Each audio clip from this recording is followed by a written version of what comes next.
This chapter is a stunning display of calculated conquest, seamlessly blending soft power with overwhelming might.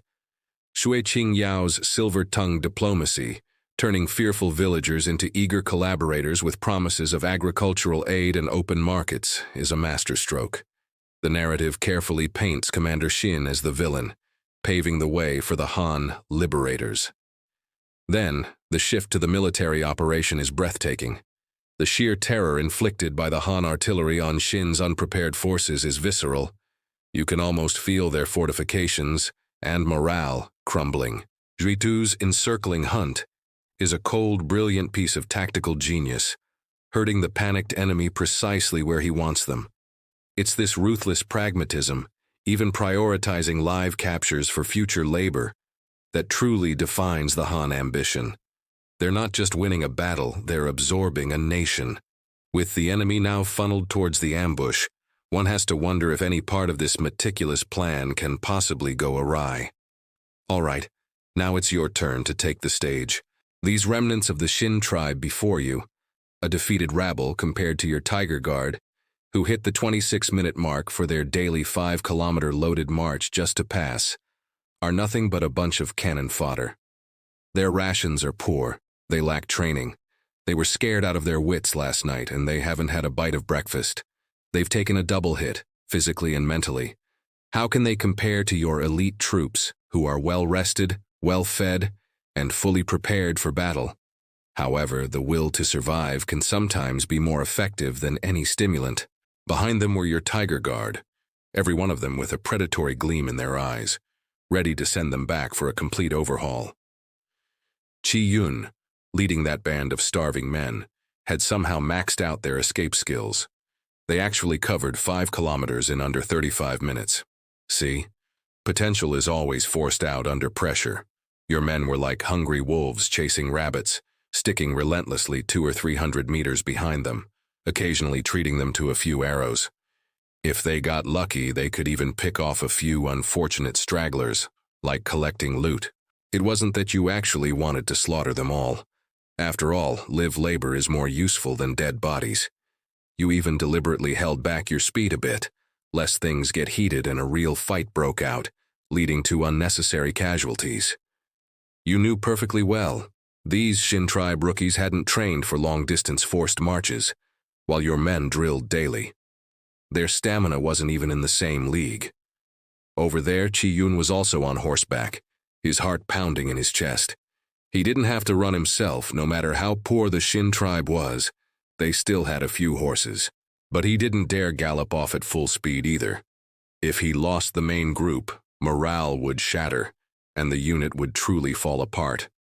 In this escape, which could be called a primitive battle royale, Qi Yun and a few grassland chieftains were also mulling over whether they could change direction, perhaps slip away southwards, to at least shake off your pursuers and catch their breath. Unfortunately for them, you had anticipated this. To the east were your main forces, fierce as wolves and tigers. To the north it was a cliff dive into the sea special offer. Try to go south? You had long since stationed a small, crack cavalry unit there, only 100 or 2 men, who, like a game of whack-a-mole, would beat them back as soon as they poked their heads out. Using infantry against your cavalry? That was like an old man tired of living hanging himself, practically asking for death. After several futile attempts to break south, struggling back and forth, the Xin Tribe remnants not only failed to break through, but also slowed their own escape, allowing your men to close in further. In this back and forth, before they'd even covered 10 li, roughly 5 kilometers, another 600 or 700 of them were wiped out. Your Tiger Guard knew that friendly units weren't far ahead, ready to take over the pursuit. As they neared the 10 li mark, instead of easing up, they pursued even more ferociously, as if they were on adrenaline, terrified that another garrison would snatch the credit for a duck already cooked. The Xin Tribe men were in a wretched state. As they ran, some collapsed head first, foaming at the mouth. Others leaned against trees, vomiting until the world spun. It was no wonder. Many of them had never run so desperately in their entire lives, let alone a 10 li super marathon with no chance to even catch their breath. One fellow, retching violently against a tree, caught sight of your pursuing troops out of the corner of his eye and promptly plopped down on the ground, refusing to run anymore. Damn it all, he probably cursed inwardly. Worst comes to worst. It's just death. At least it'll be quick. If I keep running, I'll kick the bucket myself first. When your men reached him, the lad leaned against the tree, closed his eyes to await death, and mumbled, "Come on, give your granddaddy a quick one. I'm not running anymore." "Quit your whining!" One of your Tiger Guard soldiers, quick-eyed and swift-handed, grabbed him by the scruff of his neck. "Get up! Who's got water? Give him some. Sitting down right after a run, you trying to die of a heart attack? You're worthless dead." The unlucky fellow was hauled up with no strength to resist. All he wanted now was to lie flat, preferably with some water and food. Even if not, a swift sword stroke would do. His lungs felt like they were about to explode. But what happened? Not only did he avoid the blade, he was forced to walk around. He was so aggrieved. "I'm already lying flat for you to slaughter, and you still won't let me be? Walk my ass." But while he cursed internally, his body was quite honest. Any thought of lying down was met with a round of tough love. Fortunately, your men weren't entirely heartless. They actually found a bamboo tube and gave him some water.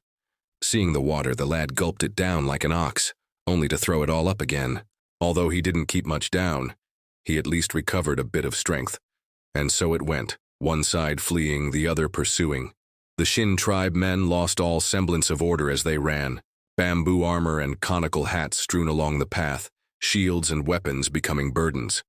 When someone took the lead and tossed theirs, others immediately followed suit. After all, equipment is valuable, but life is more precious. Finally, the Tiger Guard were also nearing their limit. Their formations stretched out long. The stragglers at the rear of the Xin Tribe looked back. "Hey, the pursuers seem fewer, farther away. Maybe we can shake them off? Dream on." Just then, from the woods on both sides of them, whoosh, another 2,000 plus of your men burst out. Their equipment was identical to your Tiger Guards. Only the emblem on their leading banner had changed from a fierce tiger to a gleaming divine arm crossbow. These were the Whistling Arrow Guard, fresh and waiting. The moment they saw the Xin Tribe remnants passing their ambush spot, they charged forward with battle cries. "Mother of mine, the Han Tribe swapped out their troops, brothers, run!" The Xin Tribe men's defenses instantly crumbled. They howled in a mixture of terror and fury. "Run my ass! You guys run, I'm done serving. I'll fight it out with the Han Tribe." One fellow suddenly had a rush of blood to the head, turned, and charged towards your newly arrived Whistling Arrow Guard. And the result?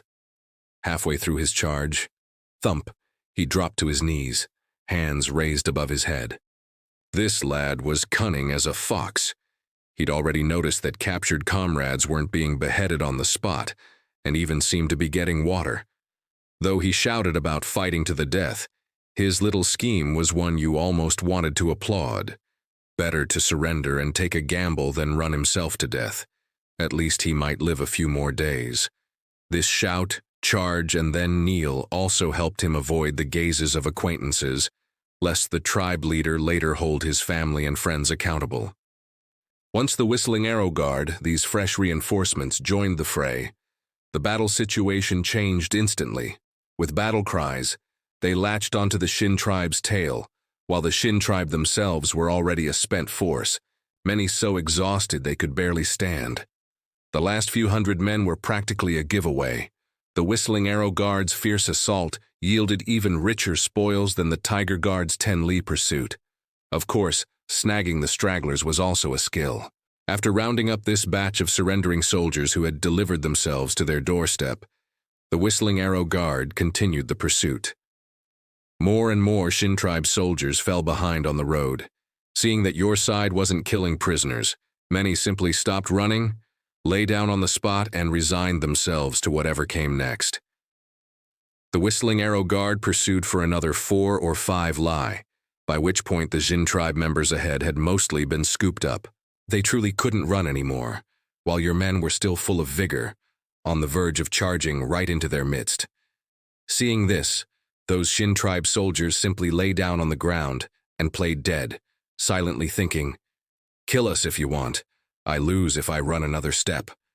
From the moment you launched the general offensive at 4:30 a.m., this chase continued until 6 a.m., covering a good 16 or 17 li. The main forces of two Xin Tribe frontline corps were essentially wiped out by you in one fell swoop. Only 100 or 200 who slipped through the net remained. Some had scurried into mountain gullies to play hide-and-seek with you, while a portion of mounted leaders and scouts were still fleeing for their lives. You rode up from the rear, listened to the report, and immediately issued a grim order. Inform the Whistling Arrow Guard and the flanking scout cavalry. Of those remaining, leave no one alive. If they resist, kill them without question. Stop thinking about taking prisoners. Not a single one can be allowed to escape. Watching your soldiers begin to comb the final area of the mountain in a dragnet search, you finally breathed a sigh of relief. This first battle after landing was finally drawing to a close. You stroked your chin. Dinner tonight deserved an extra chicken leg. Your men were very efficient at wrapping things up. To deal with those escapees who had slipped into the mountain forests with a wave of your hand, you also called over the Sea Wolf Guard, who had been lying in ambush further west, to conduct a carpet search alongside the Whistling Arrow Guard. The Sea Wolf Guard's 2,500 men had only watched the show earlier and hadn't gotten to fight. Now they searched with incredible zeal.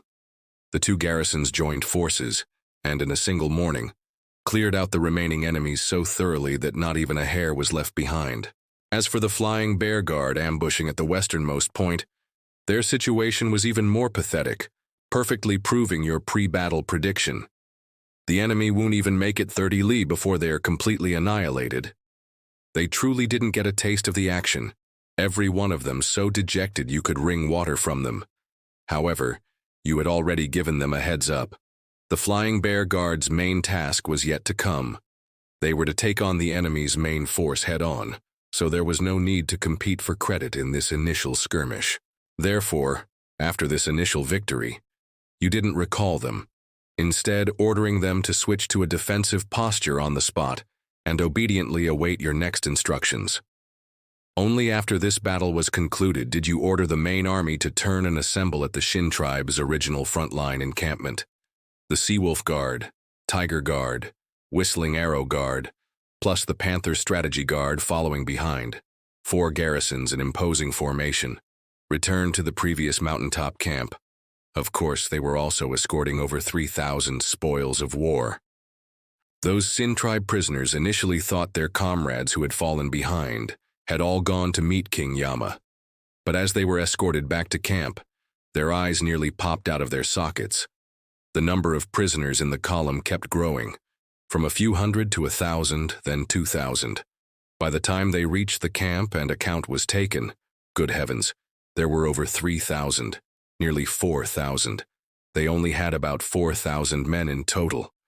Did this mean your men hadn't been ruthless at all, but had rounded them all up and brought them back? This move left them both shocked and bewildered, completely unable to figure out what you were really up to. The captured prisoners were temporarily confined in their original encampment. Your men surrounded it, guarding them 3 layers deep, inside and out. Moreover, these prisoners were physically exhausted and not given enough food to eat. Want to resist or escape? They truly had the will but lacked the strength. In this regard, you were an old hand. When dealing with new captives, controlling their rations was key. Starve them for a few days, giving them just enough to keep them alive, and it was guaranteed they wouldn't have the energy to cause trouble. Want to stir up trouble?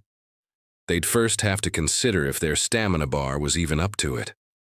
You returned to the main tent in your temporary camp, spread out paper and pen, and began to write your battle report with vigorous strokes. This was the second day after landing, the first full day, and in less than 20 hours, all told, you had achieved such a major victory. A resounding opening success. You absolutely had to report the good news to your direct superior and claim your due credit. Commander! Your adjutant, Yang Feng, swept aside the tent flap and strode in like a gust of wind. We've captured an enemy leader named Qi Yun. Word is he's the brother of Elder Qi of the Xin Tribe, a key figure in the Qi clan. There are also a few minor chieftains from the remnants of the Maodun tribe. How should we deal with these people? Hand this matter over to Sima Xue. You didn't even look up, your pen scratching away. He's in charge of the political situation in this area. My recommendation is to interrogate them first, squeeze out every bit of useful information, and then execute them publicly. Not only should the prisoners watch, but the local populace must also see it. Before the execution, read out their crimes one by one, and make them confess in front of the common people. Solidify the charge that the Xin tribe colluded with the grassland peoples to attack us. This way, we'll be the righteous army acting with legitimate cause which will be beneficial for ruling this territory later on. You tell old Xue, he'll understand for sure. You clearly had this all planned out, but as the military commander, political matters weren't your final call. You could only offer suggestions. The specifics had to be decided by Sima Xue Qingyao. Yang Feng nodded and asked, "So what's our next move, and how should we manage those prisoners?" Next step? You finally put down your pen, looked up, stroked the sparse beard on your chin, and pulled out a map from the table. Immediately send out all scouts to ascertain the enemy's defensive deployments up ahead. Also, have the valiant cavalry guards' war horses recover their strength quickly. Our next operation urgently needs cavalry for mobile support. Then, establish defenses. Having eliminated these two corps before us, there's nothing left on the eastern side of Bamboo Island that can threaten us. The Eagle Strike Guard stationed in Chaoyang Commandery, the Panther Strategy Guard stationed with the Yanshan Commandery mission, and the Valiant Cavalry Guard stationed in Xinhua Commandery. These three garrisons, 8,000 men in total, must all shift to defensive postures. Therefore, the top priority is to find permanent stations for them and let them get settled first. As for those 3,000+ prisoners, don't let them stay idle either. First, have the Saimas at all levels give them some ideological and political education. Make them understand that following the Xin tribe was aiding a tyrant, and defecting to our Han tribe is the path to a brighter future. They also need to know that as long as they're obedient, we won't casually do away with them. Why else would we go to such trouble to capture them? Most importantly, make them understand their own value. Our Han tribe will put them to work, euphemistically called labor reform. Only through labor can they wash away their sins. Those who perform well can be released to go home in the future, or go to other places within our Han tribe, regain their freedom and become law-abiding citizens. This way, the prisoners' morale will stabilize. If they can keep their lives, they definitely won't dare cause trouble. Once the public trial and executions are done, divide these 3,000+ prisoners into 4 groups. The Panther Strategy Guard, Eagle Strike Guard, and Valiant Cavalry Guard will each take 1,000. Have them supervise the prisoners in building permanent military barracks and temporary government offices. We must secure actual control over the occupied territory as quickly as possible. The remaining few hundred will be handed over to the mission. Let them transport logistical supplies. That way, everyone is put to good use. In short, don't let them be idle. When people are idle, they tend to overthink and get restless. We can't give them that chance. Yang Feng nodded repeatedly as he listened. When you finished, however, he asked hesitantly, "Do we not need to request instructions from the chief for these arrangements?" The chief, his lordship, places great importance on prisoners of war. This is wartime, the war isn't over yet. These are just temporary arrangements, you said, understanding his concern and reassuring him. Once Bamboo Island is completely pacified, the fate of the prisoners will naturally be decided by the chief. What we're doing isn't overstepping our authority. Don't worry, the chief won't blame us. Power, that thing, can easily make people lose their heads. Yang Feng was worried that if you made arrangements privately without requesting instructions or reporting, it would displease your ultimate superior. You couldn't tell if it was because the superior valued power too much, or if he feared you grasping too much authority. Either way, Yang Feng was a bit flustered. Seeing Yang Feng's uneasy expression, you smiled, stood up, and patted his shoulder. "Little Yang, don't overthink it. The chief isn't as petty as you imagine. Although his lordship holds most of the power, that's a necessity of the system.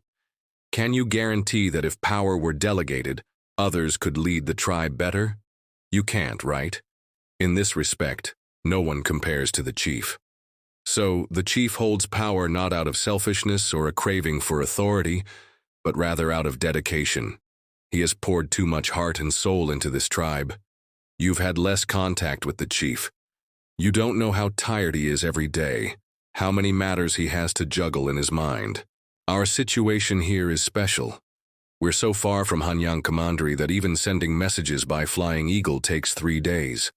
If we had to request instructions from the chief for everything, the daylilies would be cold. Would we even be able to fight the war? Be more confident. When it's up to us to make a decision, we have to make it. This war against the Xin tribe might even be a test from the chief for us. Perform well. Don't be like an unweaned child. You need to have your own judgment.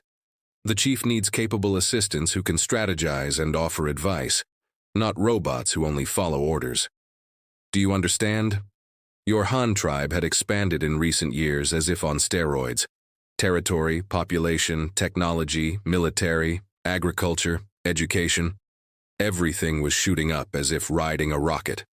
With this explosive development, the problem was as obvious as a louse on a bald man's head. A shortage of people. They were short-staffed in every aspect, so much so that you wished you could split one person into 8. Take this expedition to Bamboo Island, for example. You formed 6 brand new garrisons in one go.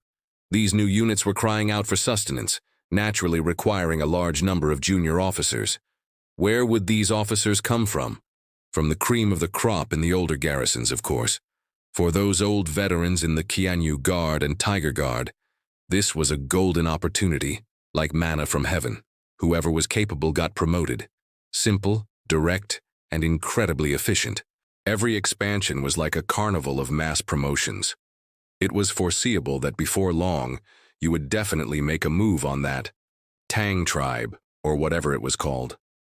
When the time came, whether you rolled up your sleeves and fought directly or sat down for tea and a peaceful resolution, you would still need to establish new garrisons for them. So, where would the new batch of officers come from? You could figure that out with your toes.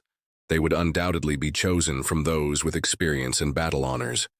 No one could say for sure if this war against the Xin tribe wasn't, in fact, a final exam set by you for this expeditionary force. And so, it would be your subordinate Xue Tu who would then wise up Yang Feng, the implied message being that you, their ultimate superior, needed capable commanders with brains and their own judgment. Opportunities for promotion and fortune would be plentiful in the future. Whether one could seize them depended entirely on their own efforts and destiny. Of course, this was just Xue Tu's own musing. While not necessarily entirely correct, the underlying principle held true. Even if your future expansions were all non-combat logistical support units, you'd still need a large number of junior officers. There was no doubt about that. As for your subsequent military reform plans, those grand schemes about establishing railway corps and engineering corps, you'd only mentioned them once to that young fellow Kubing. No one else had even caught a whiff of it. However, even you couldn't say for sure when these expensive-sounding new branches of service would actually materialize. Railway corps, engineering corps, those were all meant to serve the grand strategic transformation of your entire tribe. And what was the prerequisite? A breakthrough in steam locomotive technology. Without even a train, what kind of railway and engineering corps could you establish? It was pure pie in the sky, amusing yourself. Yes, Commander, I understand. I'll go handle those matters you just assigned right away. Yang Feng took a deep breath, solemnly cupped his hands in a salute towards Xue Tu, and then briskly exited the main tent. His role as adjutant didn't involve much decision-making. He wasn't the military commander calling the shots, nor the political officer in charge of ideology. He was purely a support player. His job was to assist the 2 bigwigs to the best of his ability, performing his own duties so impeccably that no one could find fault. That would be a job well done. Xue Tu, for his part, finished writing the day's battle report with swift strokes, also organizing his own plans for the follow-up. and immediately dispatch someone on horseback to deliver it post-haste for your perusal. Then he spread out a map and began to ponder suitable permanent garrison locations for those 3 newly established garrisons. This matter would have to wait until Xue Qingyao, the political Sima, finished his business. Then they'd meet and discuss it. Where the army was stationed wasn't actually that critical. The key was to keep it separate from local development and civilian life. During wartime, troops could hole up anywhere. But in peacetime, everything had to prioritize the lives of the common people. You couldn't just let your soldiers pitch their tents on the crops that people had painstakingly cultivated, could you? This was a point you had always been very mindful of. Xue Qingyao, on the other hand, was so busy he was practically spinning. First, he convened meetings with Simas of various ranks from all garrisons to assign political tasks within their respective garrison areas, pacify the local populace, and foster good relations with the local indigenous clans. Secondly, there was the urgent matter of the public trial and execution assembly. It was imperative to clearly promote the political image of your Han tribe as a righteous army forced to counterattack, and to do everything possible to prevent the local people from seeing your men as their father's murderers. This was a matter of paramount importance concerning your ability to smoothly take over the governance of Bamboo Island in the future. You wanted a new territory that could continuously provide you with population and resources, not a quagmire that constantly erupted in riots, requiring you to incessantly pour in money and troops to clean up the mess. The future development of Bamboo Island depended entirely on the operational skills of these frontline Simas. I've studied the intelligence reports sent by the mission and the Jinwu Guard. This place, Xinhua Commandery, was formerly the territory of the Xue Tribe. The Sima of the valiant cavalry guard, soon to be stationed in Xinhua Commandery, spoke eloquently at the meeting, spittle flying. The land is flat and fertile, with ample fresh water. It's the most productive grain-growing area on Bamboo Island, and also the most populous. The local clans and common folk have long been throttled by that Commander Xin. They primarily rely on farming for their livelihood, and the metal farming tools and plow oxen they desperately need all have to be purchased from the Xin Tribe. So they dare to be angry at Commander Xin's rule, but not to speak out. Moreover, Xinhua Commandery is not coastal, and has no salt mines. The salt they consume has to be exchanged from the Yan tribe in Jianfeng Commandery. They are constrained from both within and without. But, now that our Han tribe has arrived, the situation is different. The Sima grew more excited as he spoke. Plow oxen, we have our own, and we can completely supply them. Even if they can't afford them under the new system, we can implement official leasing to help the common people use oxen. Metal farming tools, even less of a concern. Our steel farming tools, compared to the Xin tribe's shoddy copper and iron scraps, are better quality and cheaper. It's a dimensional takedown. Salt. We can also produce ourselves and sell it to the common people at fair prices. Our advantage is huge. With this, we can solve the 3 major essential needs of the Xinhua Commandery populace. Even in other aspects, such as livestock breeds, breeding techniques, rice seeds, and the promotion of cotton for clothing, we can do much better than the Xin tribe. In summary, we crush the Xin tribe in every aspect. I believe that as long as these policies are implemented, the local clans will definitely stand with us. It's not a big problem. I'm confident. The Simas from other garrisons also pricked up their ears, listening intently, pondering the ins and outs and learning administrative management skills. You had previously ordered that political affairs in the occupied territories would temporarily be managed by the Simas of each garrison. To put it bluntly, although they were military personnel, they were also your personally appointed temporary local governors, each a top official in charge of military and political affairs for a commandery, wielding real power. Though it was temporary, who could say if you, the chief, wouldn't remove the word temporary in the future? Your ideas are very good, Xue Qingyao commented, his tone tinged with approval. Our Han tribe's various systems are far more complete than the Xin tribe's primitive setup. We have an absolute advantage in this regard. As long as we can implement our policies without compromise and win the support of the local clans and common people, won't it be a piece of cake?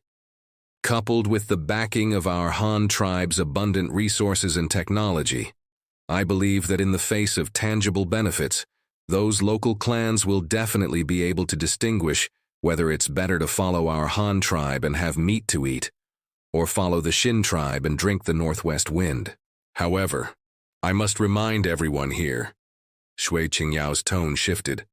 While fostering good relations with the local clans, don't let their influence become too great. If we can do things ourselves, we should do them ourselves.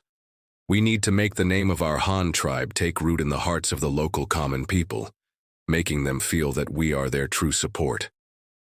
Our Han tribe practices centralized power. Those clan chiefs and minor leaders could all become obstacles to our governance in the future. Therefore, if there's an opportunity, we must try to weaken their influence over the local populace and lay a good foundation for complete rule later on. Of course, for now, the main thing is to stabilize them. Once Commander Xin is completely overthrown, you, Chief, will naturally have further arrangements. In addition, another important cornerstone of our Han tribe's centralized system is Bianhu Qimin, household registration for all citizens, Xue Qingyao emphasized. Currently, with the war ongoing, there's a lot of population movement, and the political situation is unstable. I don't require you to register the local populace immediately, but everyone must be aware of this. Go through all the population distribution points in your jurisdiction. Investigate thoroughly the living standards and actual difficulties of the local people, and provide direction for future livelihood construction. This way, when you, Chief, order household registration, everyone will know where the people are and can quickly and accurately issue household registers to every individual. Xue Qingyao first affirmed the valiant cavalry guard Sima's strategy, then added his own views and points to note for subsequent operations, finally concluding, "All right, that's all I have to say. I hope all you Simas can implement our Han tribe's excellent policies effectively, and that commanders and fighters at all levels can work together concertedly to open up this new territory for our Han tribe. Let us all strive together and present a satisfactory answer to the chief. Yes, we will respectfully obey the Sima's military order. We will absolutely not fail the chief's expectations and Sima Xue's entrustment." The crowd of Simas rose in unison, cupping their hands to receive the order, thus settling the direction of post-war work. They all knew in their hearts that this was both an opportunity and another major test given to them by you, their chief. In the 3 days since your landing, the entire massive Han military machine had been operating at high speed, methodically, as if wound up. Those 10,000 precious war horses, after 2 days of meticulous care and restorative exercise, were once again full of life and vigor, ready for battle. The valiant cavalry guard, this ace mobile force, could finally be put to use, bringing a great sigh of relief to the commanders of your various garrisons. You see, when you had conducted sand table exercises behind closed doors, the valiant cavalry guard, as the only mobile force capable of quickly rushing to any trouble spot, was of strategic nuclear weapon level significance. Meanwhile, the public trial and execution of the captive leaders were also proceeding, in full swing. After some friendly exchanges and profound ideological education, Qi Yun and his several die-hard kinsmen, along with a few minor chieftains from the remnants of the Maodan tribe, had spilled everything they knew. They even blurted out the time and place of old Maodun's final demise, as well as the obscure little tribe where they had once hidden. This was the first time your Han tribe had received definite news of Maodun's death. Although there had been rumors before that the old fellow had kicked the bucket, with no body seen alive or dead, and no reliable witnesses. Your officials had never taken it seriously, and secret search parties had never ceased. This time, with Maodun's death revealed by his former underlings, your subordinate Xue Tu immediately reported this bombshell intelligence to you post-haste, and also notified Yu Ji, the Jinwu Guard commander in charge of intelligence work in the Honghu, 3 commanderies to quickly send people to verify the authenticity of this news. The interrogation of Qi Yun's group was also so smooth it made you want to laugh. That old fellow had less backbone than some of the tough nuts from the grasslands. Merely having him and a few of his kinsmen observe and learn. The interrogation process from the side scared several of them into losing control of their bladders and bowels on the spot. When it was their turn, before the instruments of torture could even be brought out, the men confessed everything they knew and didn't know, like beans spilling from a bamboo tube. Among this intelligence were detailed records of the Xin Tribe's collusion with the Maodun forces of the grasslands and their repeated provocations and defenses against your Han tribe. A dark history. It particularly mentioned the Xin Tribe's first secret formation of troops to attack your Han tribe's Kaiyuan commandery alongside Maodun, and Commander Xin's clandestine orders for the mass production of weapons and equipment to support the Maodun allied forces. Because Elder Qi controlled all of the Xin Tribe's manufacturing industries, these words coming from the mouth of the actual head of the Qi clan carried considerable credibility. On the 3rd day during the public trial, Xue Qingyao had gathered all the local commoners he could summon, and those 3,000+ prisoners of war were also present, in attendance. In front of everyone, Xue Qingyao went over the content of the previous interrogations again, and that old fellow Qi Yun cooperated fully, answering whatever was asked. Under the powerful inspiration and deterrence of your Han tribe, how would he dare try any tricks? In the end, he obediently pleaded guilty to all the major crimes listed by your Han tribe. Several other confidants close to Qi Yun, who knew some inside information, also provided supplementary explanations. Coupled with the first-hand testimony of several grassland people, the evidence was ironclad. The local commoners finally believed the statements on the public notices you had posted earlier. Your Han tribe had truly been forced to retaliate only because the Xin tribe struck first. As for why it took over half a year to seek revenge, Xue Qingyao's explanation was, mobilizing such a large-scale army required too much preparation. In fact, ever since the Xin tribe's sneak attack on Kaiyuan Commandery, once your Han tribe had ascertained the truth, you had been gearing up for revenge, preparing for a full 6 months before it could be implemented. Of course, this was just Xue Qingyao's official line, but it wasn't entirely nonsense either. After all, you had newly formed 6 garrisons, and indeed had been busy for the past 6 months. This unprecedented public trial assembly was undoubtedly a success, perfectly achieving your preset political objectives. It truly made your Han tribe's military action justified and legitimate, laying a solid political foundation for your subsequent takeover of governance. After the public trial concluded, Xue Tu personally attended.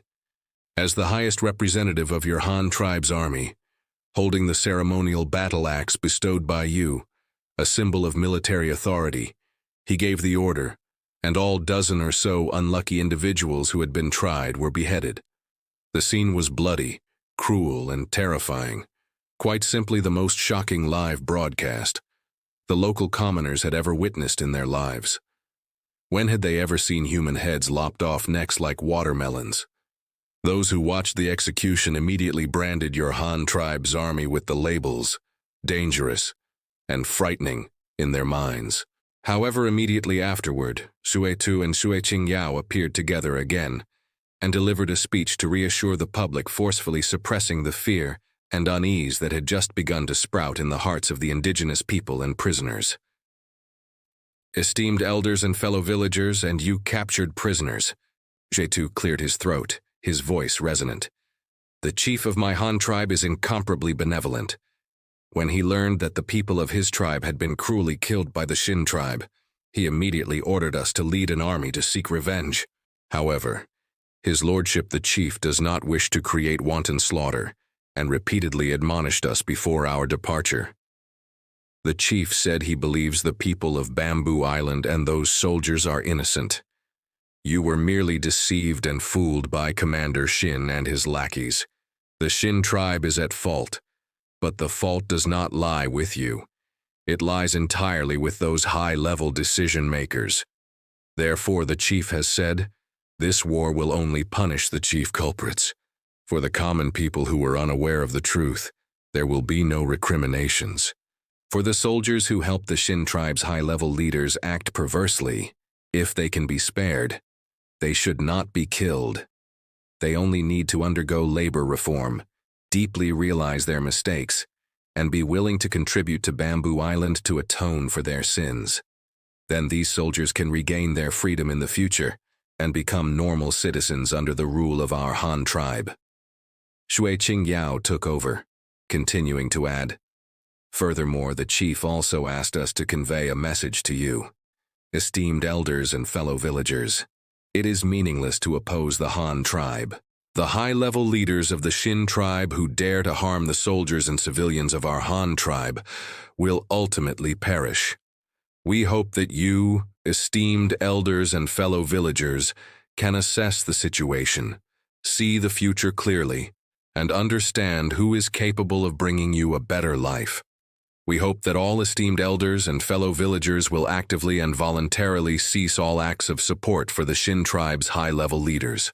For example, sending grain, or allowing your relatives to join the army and serve the Xin tribe's high-level leaders. If such acts are discovered by our Han army, we will treat all involved personnel as collaborators. Therefore, I appeal to you here. If you have relatives serving in the Xin tribe's army, find ways to bring them back as soon as possible. Our Han army will not pursue soldiers who return home voluntarily before a battle. If high-level members of the Xin tribe send people to collect grain from you, you can first delay them, then send someone to report to our garrison. If such incidents occur, our Han tribe will not only refrain from punishment, but will also offer rewards. We hope that all esteemed elders and fellow villagers present today will strictly abide by this request we have made today, and inform those around you as soon as possible to leave a way out for their relatives who may be serving in the Xin tribe's army. We hope that all esteemed elders and fellow villagers will treat this matter with due seriousness."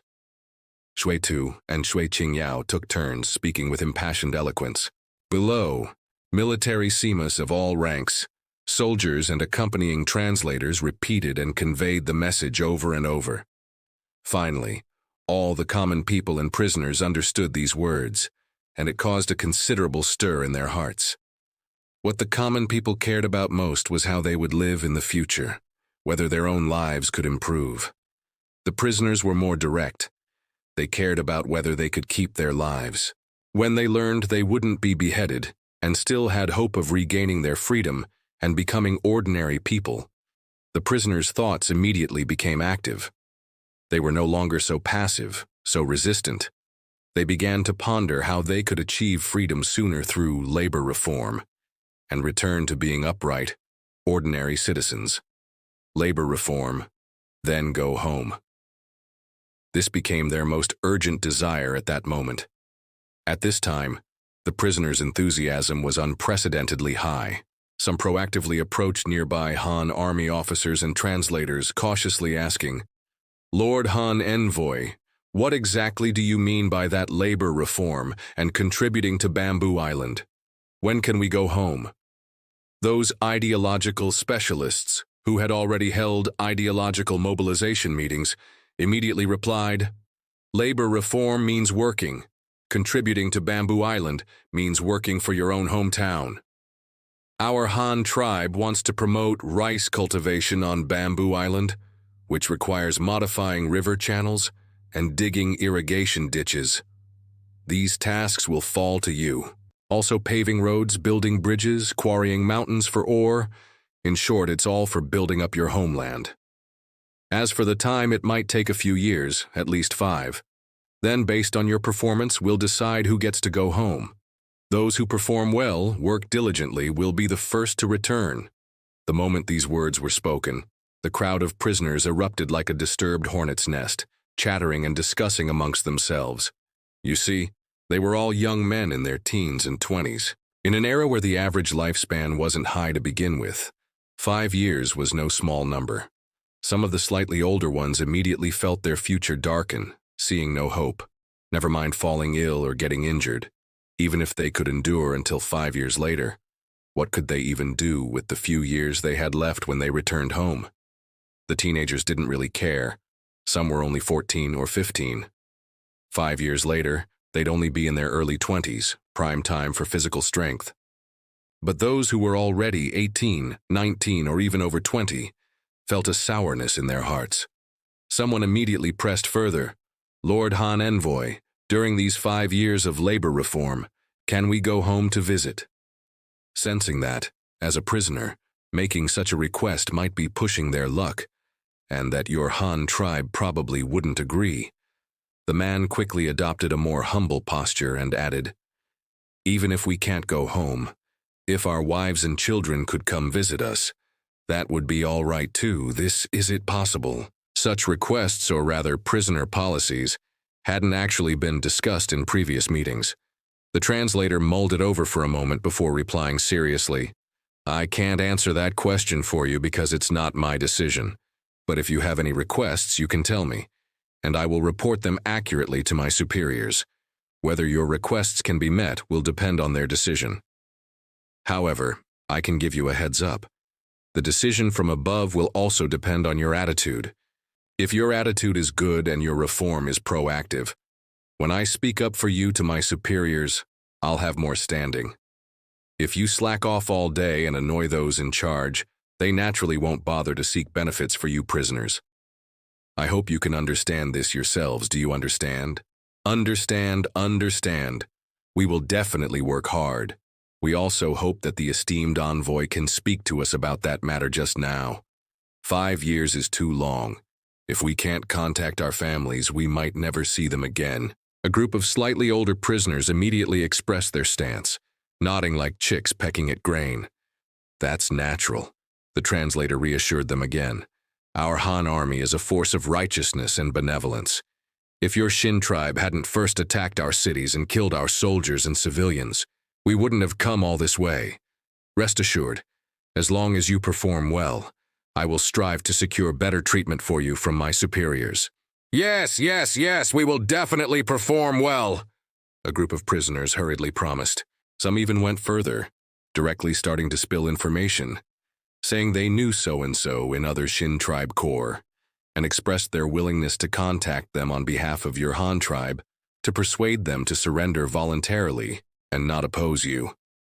They only ask that your Han tribe spare them, not treat them as prisoners, or at least not kill them. This important piece of information was quickly reported upwards by the grassroots translators and junior Simas. The fact that prisoners were willing to help your Han tribe subvert other Xin tribe corps was something Xue Tu and Xue Qingyao hadn't anticipated. The two quickly huddled together, murmuring for a while, studying the feasibility of this matter.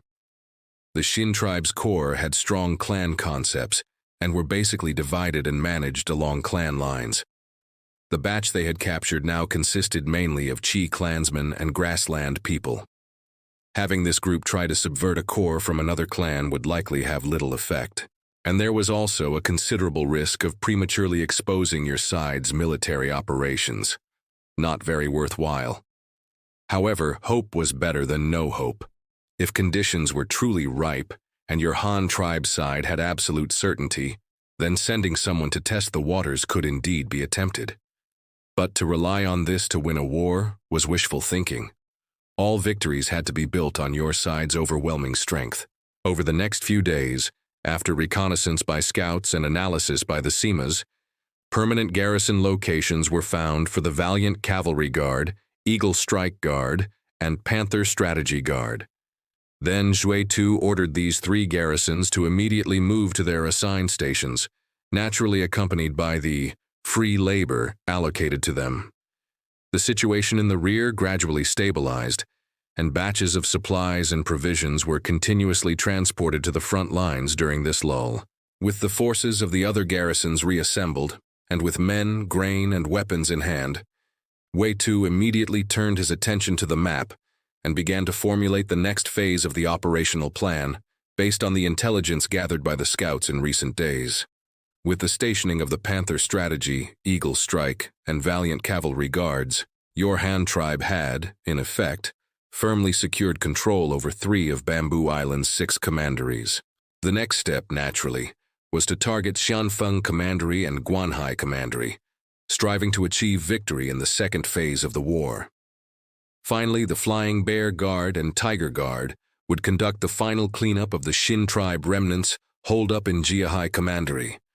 Therefore, the military plan for conquering Guanhai Commandery and Xianfeng Commandery was also quickly decided amidst heated discussions among your army's high command. Meanwhile, far away in Hanyang Commandery, you finally received the long-awaited frontline battle report. Although you had completely delegated command of this war to Xue Tu, you couldn't help but feel a lingering concern. Every day you counted on your fingers. When would the main army land? When would you receive good news from the front? Was the situation at the front going smoothly? And so on and so forth. But when you finally saw the battle report from the front, the stone hanging in your heart finally landed, and you let out a long sigh of relief. Victory in the first battle achieved in less than 24 hours after landing, and it was a glorious achievement with no casualties on your own side, annihilating 2 enemy corps of 4,000 men and capturing over 3,000. This was enough to prove that you hadn't misjudged them. Xue Tu and Xue Qingyao, this golden pair, not only completed the strategic tasks you assigned but even exceeded them, capturing over 3,000 prisoners of war as laborers. This was their most outstanding performance this time, because these capable subordinates of yours knew perfectly well. In your eyes, Chief, manpower was a scarce resource more precious than gold. The moment you received the good news from the front, your eyes nearly popped out. You immediately summoned your personal guards. Quick, make 100 or 80 copies of this good news and send them to all the commanderies and counties. Let the common people rejoice too.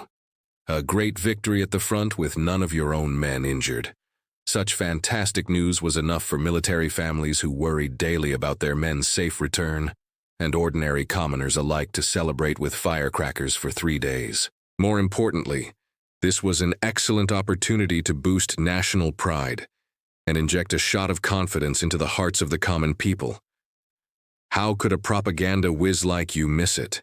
As for your reply to Xue Tu, it was a model of conciseness. You offered a few simple words of praise, indicated you were aware of the situation, and told them to continue rolling up their sleeves and working hard. Nothing else was mentioned, as bland as plain water. You knew very well.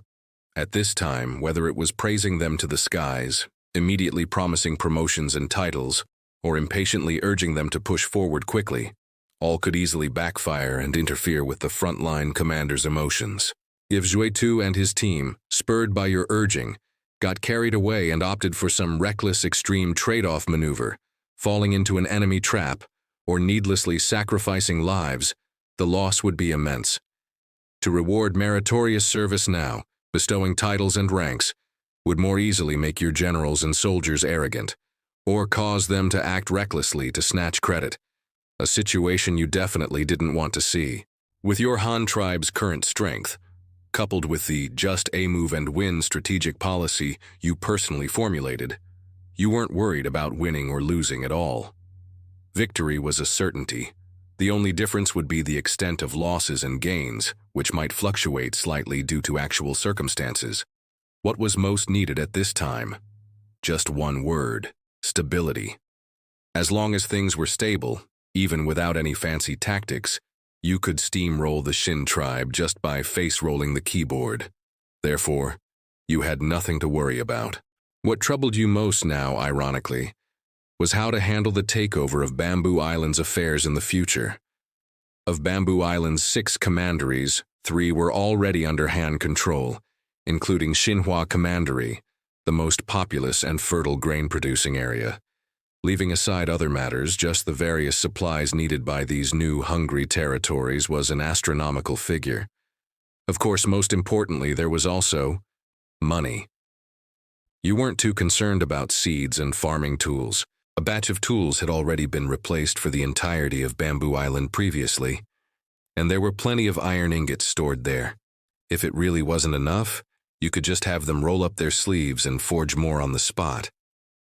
As for currency, your Han tribe currently had an abundant supply of copper raw materials. During the previous barter trade on Bamboo Island, You had essentially scoured clean all of the Xin Tribe's hoarded copperware, shipping it back to the Han Tribe boatload after boatload, as if it were free. The purity of this copperware was quite high. It was likely that the Xin Tribe's copper smelting technology was mediocre, only capable of refining pure copper, or perhaps the quality of their copper ore was exceptionally good, without many impurities mixed in to make bronze. Therefore, most of it, after cleaning and resmelting for purification and adding a bit of lead, could meet your Han Tribe's coin-minting needs. In short, raw materials were plentiful. The only thing currently limiting your money-printing speed was the insufficient production capacity of the coin-stamping machines. The meager power from hydraulic and wind-powered machinery could no longer satisfy your ever-expanding coinage ambitions. Steam powering the entire mint was a burning priority, an urgent necessity. So, you were currently staying put at home, primarily focusing on this matter. After dealing with the battle report, you waved your hand and decided to inspect the Power Research Institute in Xinjiang Commandery's Industrial County, and while you were at it, check on the progress of the Mint's steampunk renovation. This tour would probably take another half a month. However, you didn't even frown, setting off immediately. On a certain day in the middle of the 13th month, Hanyang's 8 northern commanderies were still experiencing heavy snowfall. Like, strike that, cotton candy. You bid farewell to your 2 wives, who were once again successfully pregnant, and, accompanied by a troop of personal guards, rode horses through the wind and snow towards Industrial County in Xinjiang Commandery. Along with you was Kubing, who was already betrothed and riding high on a wave of good fortune. Previously, that young lady, Zhan Ying, had intended to introduce a marriage prospect for your Kubing, and you, happy to see it happen, had nodded in agreement. Sure enough, within a few days, Zhan Ying had found a beautiful girl for Kubing from her maternal family, named Zhan Yue, the same age as Kubing. In terms of seniority, she was probably a distant niece of Zhan Ying. That's right. It was the mysterious girl who had suddenly appeared from your kitchen previously, bringing Kubing a loving breakfast. Kubing had been utterly bewildered at the time, wondering who this was. Pretty, and she brought him food. Could she have a crush on him? Later, when Zhan Ying made the introduction, he realized, oh, so this was the future wife being introduced to him. The lad was instantly overjoyed, beside himself with happiness. The girl was beautiful and well-proportioned. Kubing naturally had nothing to complain about and was extremely fond of Zhan Yue. As for Zhan Yue, after some education from Zhan Ying, she learned that this young man Kubing was actually a veteran figure in your Han tribe. Though not old, he was very close to you and was now serving as your personal guard. Wasn't his future bright? Moreover, Kubing himself, always in a crisp military uniform with a saber at his waist, looked spirited and sharp-witted. It was even said that he was half responsible for that miraculous art of photography. Whether he became a high official or went into business in the future, he was sure to do well. Therefore, Zhan Yue was also quite satisfied with Kubing. The two had a formal meeting at your home, and afterwards, they went strolling around the market in Ruyang City a few times on their own. Their feelings warmed up quickly, and they even fashionably took a few photos together, exchanging them like modern young couples. These photos were quite something. When shown to their respective parents back home, both sets of parents were overjoyed and extremely satisfied. Zhan Yue's and Kubing's parents even slapped their thighs and exclaimed, "Oh my! This photograph is truly a wonderful thing." You can see what the other person looks like without them being there in person. If this thing could be popularized, it would definitely be a great weapon for matchmaking. In the future, if the children are busy, the parents can just exchange photos, and the marriage can basically be 70 or 80% settled. Zhan Yue's reply made her parents both regretful and excited. Father, mother, this photography, the technique of taking pictures, was just recently developed by Kubing and the chief. I heard it was just successfully experimented with, and the common people outside don't even know about it. I only got the chance to take a few photos because of Kubing. Others can't even get in line to have them taken. However, Qubing told me the other day that he wants to discuss with the chief about opening our own photo studio after we get married, specifically to take pictures for the common people. Then, all the common people will be able to go to a special shop to pay for photos as keepsakes. Oh, that's wonderful. This Qubing is truly a fine young man. Not only is he the chief's personal guard, I heard even his name was given by the chief, and the chief cured him when he was sick as a child. I didn't expect him to be so accomplished when he grew up, even knowing how to take photographs. Remarkable. Truly remarkable. Zhang Yue's parents found this prospective son-in-law more and more pleasing to the eye, praising him endlessly. The situation on Qubing's side was similar. Their son was capable, and they didn't expect much from the girl's family. As long as the girl was pretty, frugal, managed the household well, and was filial to her parents, and as long as their son himself found her pleasing and liked her, they had no objections. And just like that, the two families smoothly exchanged betrothal gifts, invited their immediate relatives, and held a small engagement banquet. The marriage was thus formally settled. It was only because both children had not yet reached the legal age of adulthood that they had to wait another year or two to complete the formal household registration and marriage procedures. However, they weren't in a hurry about this. At this moment, you, Qubing, and your entourage, mounted on war horses and draped in cloaks, were arduously trekking towards Industrial County in the wind and snow. The cold wind, mixed with snow pellets, lashed at your faces, and white mist continuously puffed from the mouths and nostrils of men and horses. Qubing urged his horse to catch up with you and began to enthusiastically discuss his idea of purchasing photography equipment and opening his own photo studio. You were also a bit bored by this wretched weather. Hearing Qubing mention opening a photo studio, you didn't feel any aversion.